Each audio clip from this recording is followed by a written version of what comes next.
Welcome to Workshop 1. I have a couple little quick video startups to help you get started to maybe save you some time. So let's go ahead and look at it. Go ahead and open up your portal. In Workshop 1, you see you have the Biblical Wisdom, Math Anxiety. On that, go ahead and click on it and then read the allocated biblical passage that it tells you, and then go ahead and answer the questions, make sure it's a thought-provoking response, and make sure that you respond to two classmates in a thought-provoking manner by the time that it is allocated. Secondly, let's go to the next one. 1.2, you are required to choose two of these. There's three. I will give you how to do all three of them. But there's, first of all, it tells you with order of operations, you have to do this particular problem, and I'm going to show you how to do that. And then secondly, you're going to, so let's go ahead and look at that. So for order of operations, you're going to go ahead and open Excel page. All right. And with the Excel page, I went ahead and wrote expression 1, expression 2, all the way it asked me to do by just typing directly into the cell. And you can see my cells are too small, so you just go ahead and click on here. If I have an iPad, so I clicked. If I'm doing a computer, you just keep going up and it will highlight. And you'll see two little bars here, and you can just kind of expand it. Same thing here, just click on the top and expand it. Click on the top and expand it so you can have it here. Okay, so for the first one, it says my expression 1. It tells you to go ahead and type this here. I'm going to show you how to type it, and it says in B2.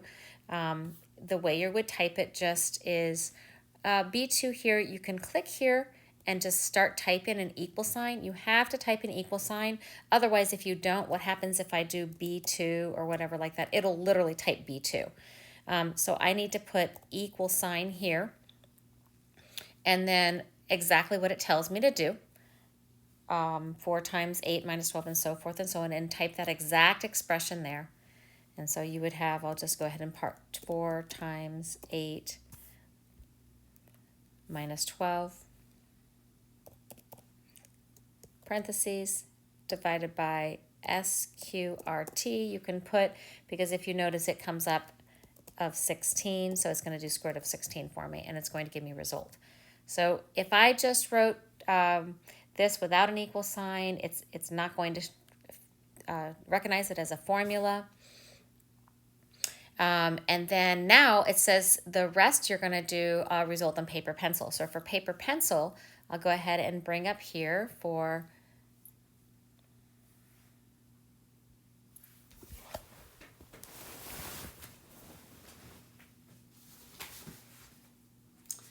paper pencil, basically what you're doing, you are confirming that you are able to do the problem the same way this is, and you're going to see, can you get 5? And it's 4 times 8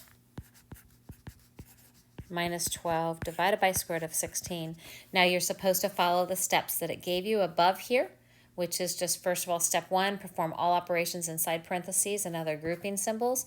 So now there's no parentheses on here if you see. However, if there is a division sign here, essentially that's a parentheses on top and a parentheses on bottom. So we're going to do what's inside here, but there's several things to do. Of course, then you're going to go ahead and do step 2. Simplify expressions containing exponents or square roots. Well, I have a square root down there, so I'll do that one first. Then you'll notice the next one says to do multiplication, and so I'll do that one there. And then whatever result I have from there, I will do that there. And then I will divide it because these are two separate at the very end. So that's my first step, that's my second step, that's my third step, and that's my fourth step. All right, go ahead and see if you can go ahead and handle that. Try your best. If you're not able to handle it, not able to see how you're getting it and how, if it should match up exactly to what you got in Excel, you should get 5. And if it doesn't get that, you will see some of the other students and what they get as well, and you can correct it on your results for the discussions. All right, so that's how you would do order of operations. Division by 0, it's also using Excel. It's just trying to show what happens as I divide by a smaller number. And what you're going to do is, again, go to Excel. I went ahead and set this one up. Again, I'm going to just make it wider. Quotient on the calculator and quotient on Excel. So when I have the quotient on the Excel, this is what you're going to put in an equal sign. And then it says I want my dividend divided by my divisor, so A2 divided by B2.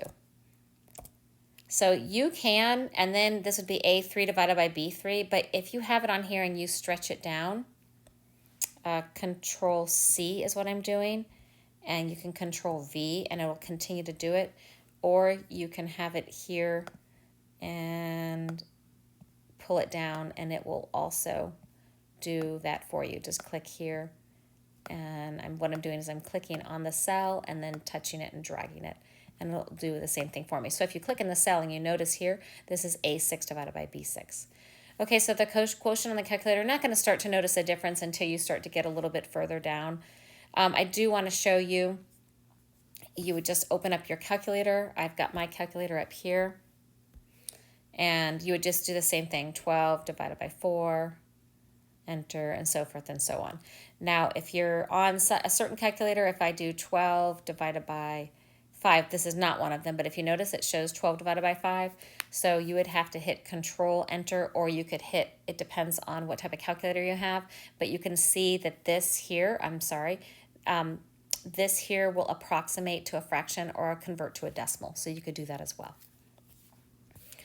All right, so that is what you're supposed to do for, and then for the quotient on the calculator, you just manually put it in. So I would put 3 in for this one.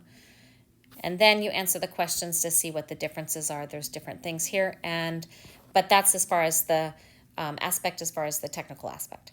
Okay, for algebraic expressions, for this particular one, let's jump over to my, here. All right, so for this one, it's just trying to show you how to change this coding. And what this is obviously it just has A is 1, B is 2, C is 3, and so forth and so on, as the 7th letter of the alphabet is G, and so forth and so on. However, this has the original coding where I is 9, and you look here and you go, okay, I is 9.